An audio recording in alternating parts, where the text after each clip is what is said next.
Hello friends, तो आज का हमारा टॉपिक है सिंक्रोनस रीसेट और एसिंक्रोनस रीसेट। इसमें मैंने कोडिंग लिखी हुई है ऑलवेज से लेके, आप देख सकते हैं इसमें ऑलवेज इफ एल्स की कंडीशन यूज़ की गई है। सिंक्रोनस रीसेट का कोड जो है आपको कहीं भी गूगल करने से मिल जाएगा, आप गूगल कर सकते हैं या फिर आप देख सकते हैं। ऑलवेज में हमने पॉसेज क्लॉक लिया हुआ है, ठीक है। तो इसमें हम वैल्यू देंगे रीसेट की, reset equals to 0, reset equals to 1। उसके अकॉर्डिंग जो भी हमारी वैल्यू आएगी क्यू की, उसको हम यहाँ पे लिख रहे हैं। अगर हम रीसेट की वैल्यू 0 दे रहे हैं तो क्यू का वैल्यू भी 0 रहेगा। अगर रीसेट का वैल्यू हम 1 दे रहे हैं तो क्यू की वैल्यू यहाँ पे डी रहेगी। तो ये कोड को मैंने यहाँ पे लिखा है। सेम ऐसे ही एसिंक्रोनस रीसेट की भी कोडिंग है और इसके अकॉर्डिंग हम देखेंगे कि हमारा वेव फॉर्म क्या आएगा। तो वैल्यू क्या होगी। तो यहाँ पे जैसे जब हम 0 देंगे तो हमारी वैल्यू होगी 0 और else Q equal to D. ये रहा कोड। यहाँ पे देख सकते हैं ये रीसेट, जब ये लो रहेगा रीसेट 0 रहेगा तो हमारा वैल्यू क्यू का रहेगा 0। और जब हम वैल्यू देंगे यहाँ पे 1 तो रीसेट की वैल्यू जब 1 रहेगी तो यहाँ वैल्यू होगी Q equals to D. Again जब हम रीसेट की वैल्यू देंगे 0 तो ये हो जाएगा क्यू इक्वल्स टू 0। तो ये हमारा वैल्यू हो गया फॉर सिंक्रोनस रीसेट के लिए। सेम एसिंक्रोनस रीसेट का कोड है। कोड में डिफरेंस ये है कि यहाँ पे हम पॉसेज और नेगेज दोनों ही रीसेट दिए हुए हैं, पॉसेज एंड नेगेज। तो जब हम 0 देंगे वैल्यू, इसके लिए भी मैंने बनाया है क्लॉक पल्स रीसेट का। तो जब हम 0 देंगे वैल्यू रीसेट की तो क्यू इक्वल्स टू 0 रहेगा। जब हम रीसेट की वैल्यू 1 देंगे तो Q equals to 0। Again Q reset की वैल्यू 0 तो क्यू इक्वल्स टू 0। यहाँ पे ऑलवेज एट द रेट यहाँ पे आपका टाइम स्लॉट बताता है जो भी आप दे रहे हैं। आप पॉसेज दे रहे हैं या नगेज दे रहे हैं क्लॉक पर्स, ये आप यहाँ पे लिखते हैं सेंसिटिविटी लिस्ट में। इफ रीसेट ओके, अगर रीसेट हमारा 0 रहता है तो आपका क्यू इक्वल्स टू 0 रहेगा, एल्स आपका क्यू इक्वल्स टू डी रहेगा। तो हम दोनों में ही सेम चीज़ों को देखे हैं। अगर हम वैल्यू रीसेट की 0 दे रहे हैं तो क्यू 0 रहेगा, रीसेट की वैल्यू 1 रहेगी तो क्यू भी 1 या फिर यहाँ पे वैल्यू जो हमने असाइन किया है वो डी है, तो Q equals to D for our sync reset and async reset both of this. अब देखते हैं इसमें कुछ और चीज़ें। जैसे जब हम रीसेट दे रहे हैं क्यू इक्वल टू 0, जब रीसेट 0 है तो क्यू 0 है। और जैसे ही हमने 1 किया तो वैल्यू हमारी 1 हो जाती है। रीसेट की वैल्यू अगर 1 है तो क्यू की वैल्यू डी हो गई है। यहाँ पे जब हम रीसेट से फंक्शनल मोड की ओर जाते हैं, आप अब देख सकते हैं यहाँ पे हमने राइज किया है 0 टू 1। तो ये जो राइज होता है उस वैल्यू को बोलते हैं रीसेट रिमूवल, क्योंकि जब रीसेट की वैल्यू क्यू इक्वल टू 0 थी वो वहाँ से हट के अब 1 की साइड में जा रही है। तो इस प्रोसेस को बोलते हैं रीसेट रिमूवल। अब फंक्शनल मोड, ये जो वन है वैल्यू हमारी या Q equal to D value है, इसको इस टाइम पे हम बोलेंगे ये फंक्शनल मोड में है।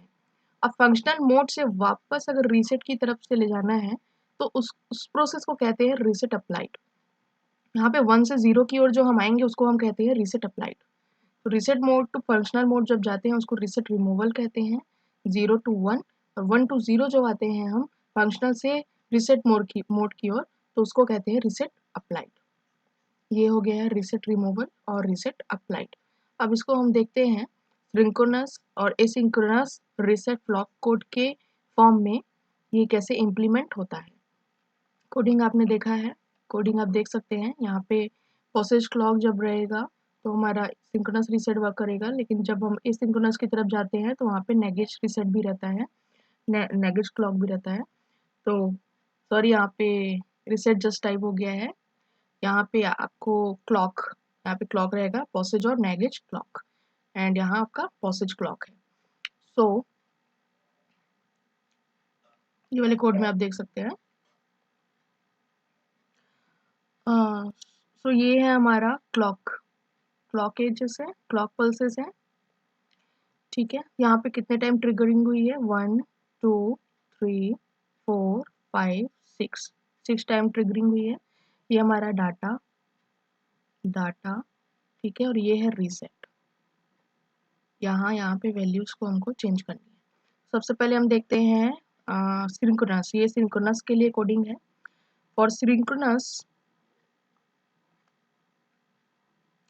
For synchronous posedge clock reset अगर हम 0 देते हैं तो यहाँ पे अब आप वेव फॉर्म में देखिए, वेव फॉर्म में हम देखते हैं अगर, तो हमारा जो वैल्यू है डाटा सबसे पहले वो 1 है यहाँ पे। ओके, रीसेट रीसेट 0 है। सो जब रीसेट 0 रहता है तो हमारा वैल्यू जो होती है वो भी क्या होती है, 0 होती है। तो यहाँ पे सिंक्रोनस आउटपुट के टाइम पे भी वैल्यू जो हो जाएगी 0।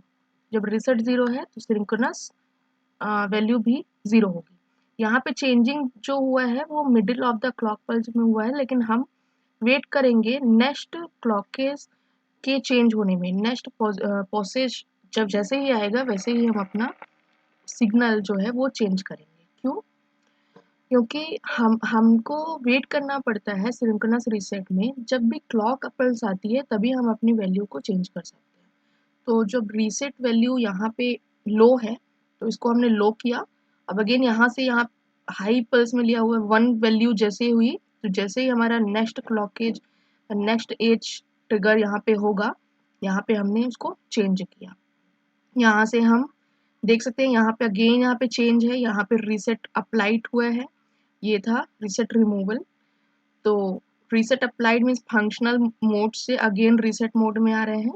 यहाँ पे हमको चेंज करने के लिए हम तुरंत ही यहाँ पे चेंज नहीं कर पाएंगे सिंक्रोनस रीसेट में, यहाँ पे हमको वेट करना पड़ेगा अगेन नेक्स्ट क्लॉक पल्स का चेंज होने के लिए। तो यहाँ पे नेक्स्ट क्लॉक पल्स आई और यहाँ पे हमने अपना जो पल्स है क्लॉक पल्स है उसको चेंज करके अगेन लो कर दिया। सिंक्रोनस में आप देख सकते हैं ये है रीसेट अप्लाइड और ये है रीसेट रिमूवल। तो इसमें रीसेट अप्लाइड और रीसेट रिमूवल दोनों ही यूज होता है। तो सिंक्रोनस रीसेट में रीसेट रिमूवल और रीसेट अप्लाइड दोनों ही सिंक्रोनस रीसेट में यूज होता है। ठीक है, तो ये हो गया। एक बार फिर से देख लेते हैं। रीसेट जैसे ही हमारा आया और ये लो था तो हमने रीसेट सिंक्रोनस रीसेट को लो किया। नेक्स्ट एज ट्रिगर जैसे ही हमारा क्लॉक एज में हुआ, क्लॉक हमने देखा नेक्स्ट, उसके बाद हमने इसको एक्टिव हाई कर दिया क्योंकि वैल्यू जो हाई है यहाँ पे भी हाई है। यहाँ पे अगेन यहाँ पे लो हुआ, अगेन हम नेक्स्ट पल्स का वेट करेंगे, नेक्स्ट क्लॉकेज का वेट करेंगे और हमने इसको लो कर दिया। अगर यहाँ पे क्लॉकेज नहीं होता तो ये वैल्यू लो नहीं हो पाती, ये value and so on continuously जाती रहती। तो हमको क्लॉक पल्स की नीड होती है सिंक्रोनस रीसेट में, ताकि हम अपने reset signal synchronous reset signal को चेंज कर सकें। हम उसको जैसा ही रीसेट की वैल्यू जैसे ही चेंज हो रही है एज कम्पेयर टू ब्लॉकेज, हम उसको जैसे ही हम सिंक्रोनस रीसेट में चेंजेस करते हैं। जैसे हमारा रीसेट लो है, सिंक्रोनस रीसेट में हमने लो लिया, देन अगेन यहाँ पे एक्टिव 1 हाई हो गया है, 1 हुई पल्स जैसे ही, तो हम नेक्स्ट क्लॉकेज का वेट करेंगे। क्लॉक पल्स जैसे ही यहाँ एज ट्रिगर्ड होगा तो हम यहाँ पे चेंजेस कर देंगे। तो ये है रीसेट रिमूवल और ये है आपका रीसेट अप्लाइड। यहाँ पे आपका रीसेट अप्लाइड अगेन हुआ है, तो reset removal and reset applied हम देख सकते हैं सिंक्रोनस रीसेट में होता है। ठीक है, अब जब देखते हैं एसिंक्रोनस रीसेट के लिए, एसिंक्रोनस रीसेट में यहाँ पे आउटपुट यहाँ पे मैंने थोड़ा सा गलत कर दिया था, बट देखो आप यहाँ पे करेक्शन है, रेड कलर से जो मार्क किया हुआ है वहां से ही होगा। तो रीसेट एसिंक्रोनस रीसेट में भी जैसे ही हमारा रीसेट पल्स लो होता है तो ये भी लो हुआ और ये चेंज होगा क्लॉक नेक्स्ट क्लॉक एज में। ओके, देन अगेन ये जाएगी पल्स यहाँ तक। अगेन जब यहाँ पे चेंज हुआ है, लो हुआ है रीसेट की वैल्यू, रीसेट इक्वल टू 0 हुआ है टू लो पल्स, देन हम यहाँ एसिंक्रोनस में यहाँ पे चेंज कर देंगे। क्यों किया हमने चेंज? क्योंकि इसमें हमारा नेगेज भी रहता है, ऑलवेज में नेगेज रीसेट नेगेज क्लॉकेज भी है।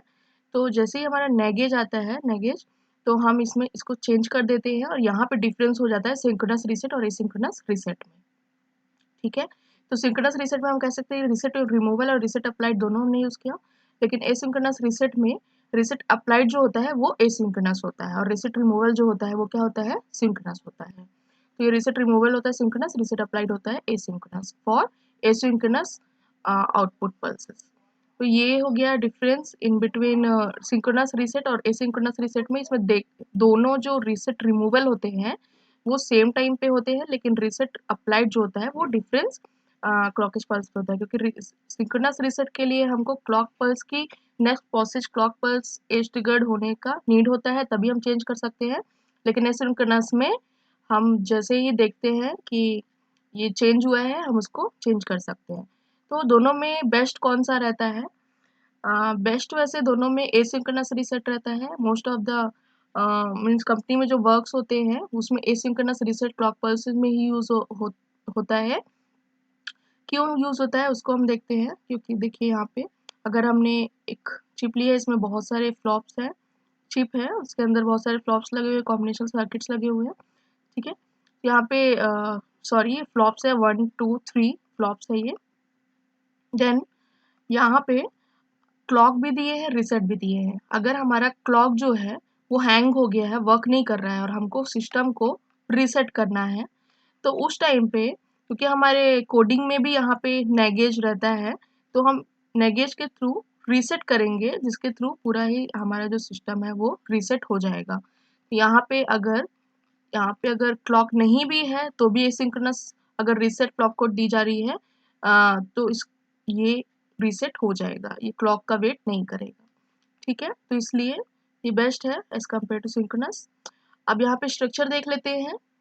स्ट्रक्चर जो सिंक्रोनस रीसेट का है, डी क्यू क्लॉक, यहाँ पे एंड गेट लगा हुआ है, डाटा है, ये रीसेट है, ठीक है। तो यहाँ पे जो भी वैल्यू आती है, मान लीजिए यहाँ पे 0 1 कुछ भी वैल्यू आती है, तो एंड गेट रीसेट होगा जब उसको क्लॉकेज मिलेगा। क्लॉक एज ट्रिगर्ड होगा जैसे ही प्रोसेस में आएगा, तो वैल्यू हमारी क्या होगी, चेंज होगी, ठीक है, एज कम्पेयर टू रीसेट जो भी वैल्यू दे रहे हैं। लेकिन इसमें ड्रॉबैक इसका ये रहेगा कि हमको ये वाली वैल्यू जो आप देख सकते हैं, ये जो वैल्यू रहेगी रीसेट की, जो क्लॉक पल्स आएगी, इसकी वैल्यू भी कैलकुलेट करना रहेगा, तो इसमें मेटा स्टेबिलिटी होने के चांसेस रहते हैं। नेक्स्ट है ये आपका एसिंक्रोनस रीसेट का, ठीक है, इसमें नॉर्मल क्लॉक लगा है, डी क्यू और रीसेट, तो ये डिपेंड नहीं करता है क्लॉकेज पे, तो ये इजिली वर्क करेगा एज कम्पेयर टू सिंक्रोनस। तो मैंने आज के टॉपिक में आपको बताया कि सिंक्रोनस रीसेट और एसिंक्रोनस रीसेट में क्या डिफरेंस है, रीसेट रिमूवल रीसेट अप्लाइड क्या होता है, और इसके हमने कोड देखी, साथ ही साथ इसके वेव फॉर्म्स भी हमने देखा। कुछ भी डाउट्स है तो आप कमेंट्स में पूछ सकते हैं। Okay, thank you.